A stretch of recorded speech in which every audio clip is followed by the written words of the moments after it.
दोस्तों, target with PS Parihar channel में आपका स्वागत है। सुबह की इस वीडियो में ऐसी सूचनाएं होती हैं जो विभिन्न समाचार पत्रों पर छाई हुई होती हैं और विद्यार्थियों के लिए आवश्यक होती हैं।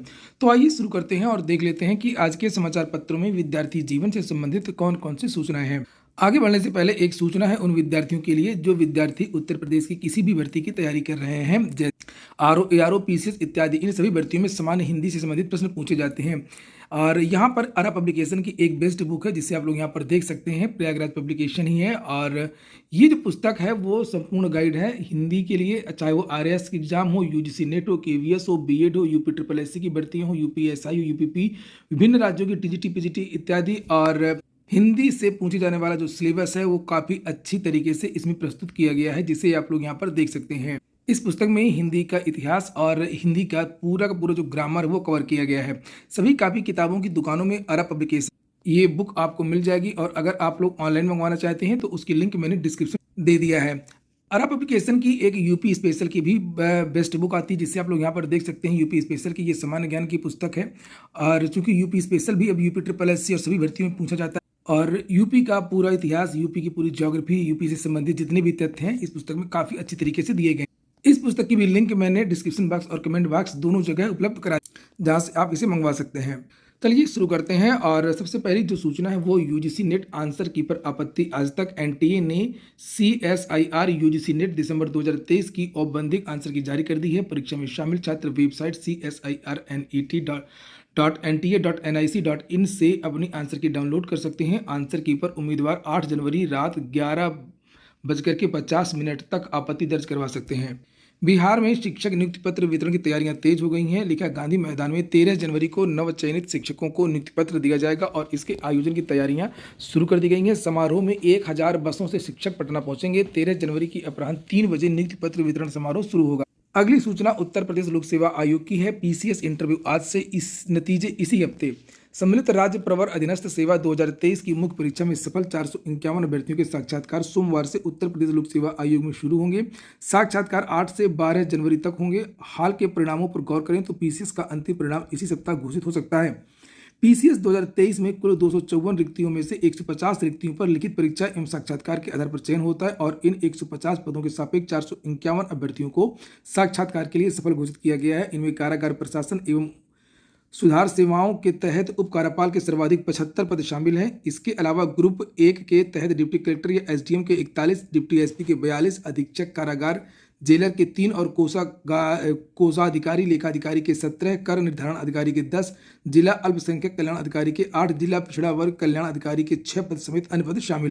क्योंकि आजकल देखा जा रहा है कि लोक सेवा आयोग जैसे साक्षात्कार खत्म करता है वैसे ही परिणाम जारी कर देता है। यहाँ पर लिखा कि पीसीएसजे में भी साक्षात्कार खत्म होने के 48 घंटे के अंदर 30 अगस्त को परिणाम घोषित कर दिया था। और इसके पहले भी एक सर्जन की एक वैकेंसी आई थी 174 पदों पर, उसमें भी साक्षात्कार खत्म होने के 24 घंटे के अंदर परिणाम घोषित कर दिया गया था। इसी तरीके से ये उम्मीद लगाई जा रही है कि पीसीएस का साक्षात्कार जैसे ही समाप्त होगा वैसे ही परिणाम घोषित किया जा सकता है। लिखा है आईईआरटी में डिप्लोमा की 7 शहरों में प्रवेश परीक्षा है।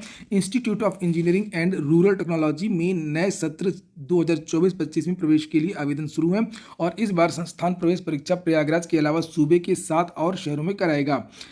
यह परीक्षा 11 और 14 जून को। अगली सूचना एपीएस की है और 50% ने छोड़ी एपीएस परीक्षा। कल मैंने इसके बारे में जानकारी दी थी और आप लोगों को बताया था कि लगभग आधे छात्रों ने परीक्षा छोड़ दी है। सबसे कम गोरखपुर में 41.27% और सबसे ज़्यादा प्रयागराज में 57.31% उपस्थिति रही। अपर निजी सचिव एपीएस परीक्षा 2023 के 328 पदों पर भर्ती के लिए पहले चरण की परीक्षा रविवार को प्रयागराज सहित प्रदेश के 5 जिलों में आयोजित की गई। परीक्षा के लिए 1,07,750 अभ्यर्थी पंजीकृत थे। इसके लिए 5 जिलों में कुल 231 केंद्र बनाए गए। पेपर के पैटर्न के बारे में लिखा है, सामान्य ज्ञान में उलझे, कंप्यूटर के कई प्रश्न भी कठिन थे। रविवार को आयोजित एपीएस 2023 परीक्षा में प्रश्न पत्र के कई प्रश्नों ने काफ़ी उलझाया। अभ्यर्थियों का कहना है कि सामान्य ज्ञान से जुड़े कई सवाल मुश्किल रहे, खास तौर पर सुमेलित करने वाले सवालों को हल करने में ज़्यादा कठिनाई आई। हिंदी के सवाल सामान्य होने के कारण अभ्यर्थियों को थोड़ा सा राहत मिल गई। वहीं कंप्यूटर ज्ञान पर आधारित कई सवाल काफ़ी कठिन थे, जबकि कई सवाल आसान थे। तो सभी के लिए कठिन था, जो पोर्शन कठिन था वो सभी के लिए कठिन था। और कट ऑफ के बारे में मोटा मोटा अनुमान लगाएं, जैसे मैंने कल वीडियो बनाया था कट ऑफ पर, तो जिनका 100 के आसपास सही है वो काफ़ी सुरक्षित हैं। कल एपीएस की भर्ती में ब्लूटूथ डिवाइस के साथ भी कुछ लोग पकड़े गए हैं, लेकिन ज्वाला देवी व जेआईसी परीक्षा के दौरान नकल कर रहे थे। और उत्तर प्रदेश लोक सेवा आयोग की एडिशनल प्राइवेट सेक्रेटरी भर्ती परीक्षा के दौरान रविवार को 2 मुन्ना भाई पकड़े गए। एक को ज्वाला देवी इंटर कॉलेज और दूसरे को जेआईसी में नकल करते दबोचा गया। दोनों के कब्जे से ब्लूटूथ डिवाइस बरामद हुई। देखिए, आप लोग भूल गए ना, बहुत सारे छात्रों ने वीडियो को लाइक नहीं किया, तो वीडियो को तुरंत लाइक कर दिया करें, और जो नए छात्र हो तो चैनल को सब्सक्राइब भी कर लें। और नीचे यहाँ पर लिखा एपीएस भर्ती परीक्षा के लिए सिविल लाइंस स्थित ज्वाला देवी इंटर कॉलेज को भी केंद्र बनाया गया था। परीक्षा के दौरान एक परीक्षार्थी की गतिविधि पर संदेह होने पर उसकी जांच की गई तो कक्ष निरीक्षक हैरान रह गए। उसने अपने कान में ब्लूटूथ डिवाइस लगा रखी थी। खास बात यह कि उसने अपने जूते में माचिस के डिब्बे से भी छोटी एक डिवाइस छिपा रखी थी। जांच में पता चला कि इसमें सिम लगा है और इसे ब्लूटूथ डिवाइस से कनेक्ट करके वह किसी से लगातार संपर्क में था। सूचना पर सिविल लाइंस की पुलिस पहुंची और आरोपी को हिरासत में ले लिया। यहाँ पूछताछ में उसने अपना नाम सचिन पटेल बताया, और वहीं जो जेआईसी में जो छात्र पकड़ा गया उसका नाम जितेंद्र कुमार पटेल था। सूरज कुमार पटेल पुत्र सूरज कुमार पटेल, जिला बक्सरा, थाना नवाबगंज। लिखा है कि परीक्षा के दौरान लगातार कुछ फुसफुसाते हुए दिख रहा था। संदेह होने पर जांच की गई तो उसके कान से एक ब्लूटूथ डिवाइस निकली। जेब में ब्लूटूथ डिवाइस से कनेक्ट एक अन्य डिवाइस मिली जिसमें सिम लगा हुआ था। सूत्रों के मुताबिक थाने लाकर पूछताछ की गई तो उसने बताया कि यह डिवाइस उसे बिहार के रहने वाले पप्पू नाम के शख्स ने 1 लाख रुपए में दी थी। लेखपाल भर्ती में चयनित हुए अभ्युदय कोचिंग के 55 अभ्यर्थी मुख्यमंत्री अभ्युदय योजना प्रतियोगी परीक्षार्थियों के जीवन में नई रोशनी भरने का काम कर रही है। हाल ही में संपन्न लेखपाल भर्ती परीक्षा में अभ्युदय कोचिंग से प्रतियोगी परीक्षाओं की तैयारी करने वाले 55 छात्रों का चयन हुआ है। प्रदेश भर के 75 जिलों में समाज कल्याण विभाग की ओर से ऑफलाइन और ऑनलाइन मोड में अभ्युदय कोचिंग केंद्रों का संचालन किया जा रहा है। वहीं पर बात करें उत्तर प्रदेश अधीनस्थ सेवा चयन आयोग की, तो आज कुछ छात्र उत्तर प्रदेश अधीनस्थ सेवा चयन आयोग गए हैं अपने परिणाम को लेकर के। पुरानी भर्तियों के ये छात्र, वहीं पर उत्तर प्रदेश अधीनस्थ सेवा चयन आयोग के कुछ छात्र वीपीओ एग्जाम के बारे में जो कमेंट कर रहे थे कल की वीडियो में, उनको मैं बता दूं कि उनका जो एग्जाम है वो आचार संहिता के पहले ही हो जाएगा। और ऐसी चर्चाएं हैं, ऐसी जानकारी निकल करके आ रही है कि यूपीएससी से पहला एग्जाम आईटीआई इंस्ट्रक्टर का, जिसके बारे में 2 दिन पहले नोटिस जारी हुई थी, और दूसरा जो एग्जाम है वो वीपीओ का हो सकता है। फरवरी के महीने में संभावना है कि वीपीओ का एग्जाम हो जाए। अगली सूचना जूनियर शिक्षक भर्ती की है, और जूनियर में एक जिले में तो रोक लगा दी गई थी। वहीं पर कुछ याचिकाओं की सुनवाई है आज राहुल पांडे, राहुल यादव इत्यादि की, और जिसमें मांग की गई थी कि जो पदोन्नति हो रही है वो गलत तरीके से हो रही है, नियमों को ताक में रख करके हो रही है, और इस पदोन्नति को रोका जाए। और ये लगभग निश्चित हो चुका है कि जो पदोन्नति हो रही है उसमें टीईटी वाली बात को ध्यान में नहीं रखा गया है।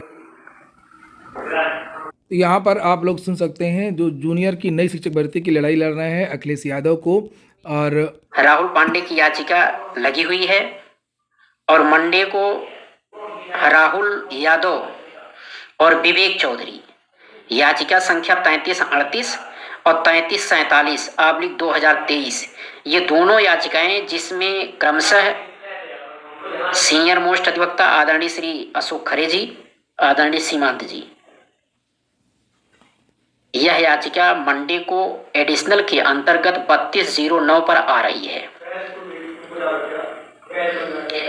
अगर टेकअप हो गया तो श्योर है कि कल इलाहाबाद से भी स्टे हो जाएगा, और नहीं तो लखनऊ खंडपीठ से कल हो सकता है कि पूरे प्रदेश में पदोन्नति प्रक्रिया पर स्टे लग जाए। अभी तो बेसिकली केवल एक जिले में स्टे हुआ है, आपके प्रतापगढ़ में। तो प्रमोशन तो रुकेगा, लेकिन प्रमोशन रुकने से आपका बेनिफिट नहीं है उतना जितना आपके बेसिक शिक्षा नियमावली को चैलेंज करने से, अपनी सीधी भर्ती बहाल करवाने से है। क्योंकि आपकी नियमावली की मैं बात करते चलूं, चाहे आपका 19वां अमेंडमेंट हो या 20वां अमेंडमेंट हो, चाहे वो गणित विज्ञान के अभ्यर्थी हो, चाहे सोशल साइंस के अभ्यर्थी हो, तो यहाँ पर छात्र एक नई याचिका डालने वाले हैं शिक्षा सेवा नियमावली को चैलेंज करने को लेकर के, जिसमें ये बात की जा रही है कि पदोन्नति अगर योग्य भर्ती नहीं है तो सीधी भर्ती निकाली जाए। और वहीं पर एक और मांग है कि जिस प्रकार से सभी विभागों में 50% पद सीधे भर्ती से भरे जाते हैं और 50% पदों पर प्रमोशन होना चाहिए, तो उस तरीके से जूनियर की जो 6 to 8 की जो वैकेंसी होती है उस पर भी सीधी भर्ती का विज्ञापन आना चाहिए। तो ये एक नई याचिका पढ़ने वाली है। तो पदोन्नति को रुकने को लेकर के देखते हैं आज क्या होता है लखनऊ खंडपीठ में भी और इलाहाबाद मुख्य खंडपीठ में भी। जो भी अपडेट्स होंगी मैं आपको इस चैनल के माध्यम से दे दूंगा। ये हो गया आज का वीडियो। पूरा वीडियो सुनने के लिए बहुत बहुत धन्यवाद।